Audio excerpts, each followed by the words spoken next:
Alright, ladies and gentlemen, happy Friday. Happy Friday. How are you guys doing today? I'm doing great. Thank you for asking. Literally, today is another winning day. We did not go break even like last time. We did not lose like a couple times ago. I don't even know the last time I lost like a week and a half ago.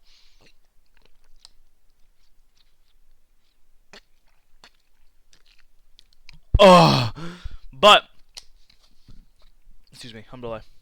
We did end up winning today. Thankfully, the model played out. Well, I mean, just a recap of how I won. Um, yeah, let's just start on my daily bias. Hope you guys are having a good week. Have had it. Hopefully you guys have had a good week. Today was honestly really clear shorts in my opinion. I'm gonna explain for you that why. There's no, as you guys can see, I did not trade Nasdaq all week. I've mainly just been on ES recently. I'm not gonna lie. Like ever since I restarted this account back in June, just to see like how what I was gonna do. I ended up taking 1, 2, 3, 4, 5, 6, 7, 8. I don't even probably like 10 trades and I won like 9 of them. And I lost, oh, no, yeah, I lost 2 of them because I remember I lost 2. And then I'm like 8-2, or something like that. You guys can just count out the math here. Just do those 2 trades right here and then the one. You guys get the gist. Basically, I've taken no trades on Nasdaq. I do want to get into, I do want to trade more on Nasdaq, but however, what I'm seeing, everything pops up that I like on Nasdaq except for my one last confirmation confluence that I usually get on ES, and that's the reason why I enter on ES, and that's why I'm usually just winning. Obviously, the trade will play out on Nasdaq, but it's like I want all my things to really lay out for me to give me that edge, so that way I could be like, okay, full conviction. I don't want to enter with like 95% conviction and just like not have that last confluence play out, which is why I've been trading ES a lot more recently. But without further ado, let's talk about why I was bearish today.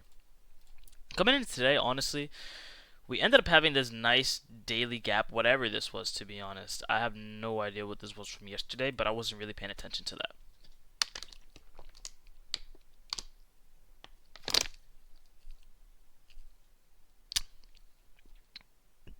Oh, excuse me. Whoa, my bad. Okay, so coming into today, if we look at the past, literally past sessions, we've done nothing but consolidate. And honestly, in hindsight, this was nice setting up for nice AMD. As you can see, we were just accumulating throughout the range, then we just manipulated, and then it's looking like we were just coming down for just a nice big distribution. So in hindsight, not even in hindsight, I was looking at this. I thought it was a London manipulation. No, London reversal, New York. No, London manipulation, New York reversal. Because we manipulated and then we manipulated to this hourly gap, and then we continued out of that. And then I thought New York we were just gonna come and have a reversal, but it's looking like it was also AMD as well. Accumulation through the range, manipulation on London session, manipulation, distribute. Anyways, that wasn't even why I was bearish. In the first place, I was really bearish because we had this nice hourly gap and we were coming up to these highs. These were my bullish levels, and honestly, if we were bullish for the day, I probably wouldn't even have traded, mainly because I really wanted this gap fill. This gap fill, or what, I just wanted this gap to get tapped into. This was like my main reason why I was bearish. I just didn't personally think we were gonna continue to hit these key levels without us literally coming down the either fill in the gap or just invert this gap. So with that in my mind, I'm like, okay, I'm bearish for the day. I want to see shorts down to this gap. Excuse me. And it looked like AMD as well, so it would fit in perfectly with all the biases that I really want. So coming into market open, let's take this out. Coming into market open, we had nothing besides just bullish power. Literally, as you can see, we had nothing but up candles, a couple down candles, but it was mainly just bullish power. I really wanted a reversal out of this, and luckily, thankfully, that is exactly what we had. Coming into market open, we ended up having, ooh, excuse me. We ended up coming up, literally just continuing higher, and then we ended up taking out this hourly high. Yeah, we ended up taking out this hourly high from yesterday on Nasdaq. Until with that, we ended up creating a 1-minute SMT. With creating this high, it was also a 5-minute SMT. Obviously, as you can tell, it was a 5-minute SMT. But I was practically peeping this on the 1-minute SMT on the 1 minute because it was gonna hold because we ended up creating equal highs. But Nasdaq ended up taking out those equal highs, and then on top of that, we ended up just sweeping out a level of liquidity, and then ES didn't touch the level of liquidity, and Nasdaq did. So it was correlated pair, not correlated, a divergence between correlated pairs. So with that in my mind, I was just on the 1 minute, and I was ready to get nasty. I'm not gonna lie. This was at like 9:45 ish. I was ready. It was like 5 minutes before the macro. I was ready to just see what we have coming on for today. Excuse me. And on ES, we ended up having 3 equal highs, but I wasn't really worried about that, to be honest, since that was practically like the quote-unquote SMT. Mainly, I don't really count equal highs and another pair to take out those, to have a divergence between those pairs, unless I see strong displacement. In this case, I did see strong displacement. So with these equal highs being made after this SMT getting created, I wasn't really worried.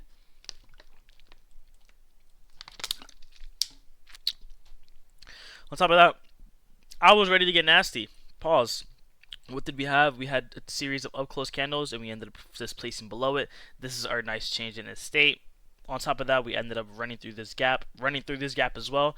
One last thing before I wanted price to really just break below like everything. This was 5-minute structure, so after we broke below this, we were just in 5-minute bearish order flow. As you can see, this was right here, and if we broke below that, 5-minute bearish order flow, or honestly 5-minute change to the state as well. That's really what I was marking out. And after that, we ended up filling in this gap after running through these 2 gaps and disrespecting the 79% fib tool. We ended up coming through. Oh,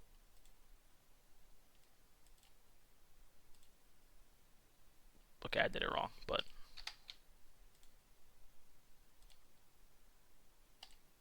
respecting the 79% fib tool, we ended up coming back down, and we ended up filling in the gap. And I don't really use the 79% fib tool, to be honest with you. I only use it sometimes if I want to see like a clean displacement or a retrace back into equilibrium. I don't really use the GAN box or GAN box that much anymore. I mean, sometimes I do because it's cleaner, but I just like the fib retracement, to be honest. But with that in my mind, we ended up filling in this gap. And after the CISD, I usually wait for inversion gap and literally a gap to get filled after the CISD has been put in. And with that being said, we ended up filling in, respecting the contracted encroachment, the 50% of it. We're displacing crazy. I literally entered right here on this candle, and my stops was above this high. Take profit 1 was these equal lows, and take profit 2 was this hourly gap. I really wanted this hourly gap. I am not gonna lie to you guys. Like, I genuinely wanted the hourly gap. And what did we get? After we got strong displacement, not really strong displacement, after we came in, filled in this gap, and continued to get strong displacement from this candle, I ended up moving my stops to break even. Excuse me, because I did not personally see this gap getting I didn't see this gap getting disrespected, especially since we filled it so perfectly, and we just didn't even come back to it again. This was a protected high. So with that, I moved my stops to break even. And after we created this SMT, I ended up after we created this SMT, I was still waiting for my take profit 1 to get hit. After my take profit 1 to get hit, which was these equal highs again, all this was just low level resistance liquidity. I moved my stops above this. I trailed my stops to above this SMT high, and you're probably wondering, how is that an SMT? This high right here, we ended up taking out this high. We did not take out this high on ES. So with that being said, this was the SMT. Excuse me. And in mind, well, not in mind, and with that in mind, hold on, high. Oh no, I thought this was another SMT. My bad. But with this in mind, and after taking out take profit 1, I moved my stops to this protected high, and from there I had to go do something. So I literally just set alerts on my phone, like literally alerts of my protected high, if I got stopped out, like stopped in profit, or if my take profit 2 got hit, which was this gap. And honestly, for not even hindsight, but what I'm starting to see is with a lot of gaps, we usually come inside of it to fill in at least 50%, and then if we just close below it, then we'll just like invert it. Not recently, I've been thinking about I was debating on like having like one last take profit, like I like the 50%. But to be honest, I just really wanted this gap fill. Like, this gap fill was just like beautiful for me, to be honest. This whole trade was just beautiful. Literally followed all of my rules from the entry model to the 5-minute displacement. Unfortunately, we did not have no 5-minute PD array, but we ended up having that 5-minute SMT. Oh, I lied. Oopsie. We ended up having our 5-minute PD array, which was this gap. My bad. We ended up running through this gap. I forgot about this so bad. We ended up running through this gap insanely. There we go. We ended up running through this gap, crazy displacement with that SMT being made. So this literally followed all of my freaking rules: 5-minute PD rate or 5-minute inverted PD rate, SMTs, CISD, change it. I mean, yeah, the change of the state, inversion gap, gap after the freaking change of the state, enter, respecting that gap insanely with a nice displacement, and then entering. Literally, it's not a lot that I could ask for besides waiting for your model to play out. We're gonna be like completely honest, but that is pretty much it of today. Um, yeah, that's pretty much it of today. I hope you guys enjoyed this video. It was pretty simple, to be honest. So this week I went for 2 wins, and this is my third win, and then I also had one break even, or yeah, 3 wins and one break even. Unfortunately, that break even day could have been a winning day, but it's okay. I'm not really tripping. But with that being said, I hope you guys have an amazing weekend. I will see you guys literally Monday. What do we have Monday? Wow, okay. It's gonna be pretty volatile Monday. I'm kind of happy for that. Let's just wait and see. We have Powell, so I'm definitely taking off on Tuesday. Let's see, Wednesday, I'm taking off again. Thursday, I'll definitely trade Thursday, and then Friday, consumer sentiment. So I'll probably wait for price. Okay, so we have price index. We also have consumer sentiment. Okay, so it looks like the only days I'll really trade is just Friday, Thursday, and Monday.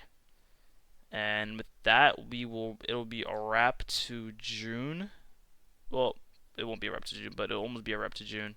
And then with that being said, we should be done. And June has been playing out pretty good so far. I'm not gonna lie, only 2 losses this month. But yeah. With that being said, I hope you guys enjoyed the video. I will see you guys tomorrow. Not tomorrow. I'll see you guys Monday. I'm gonna make some TikToks right now. I love you guys. Peace.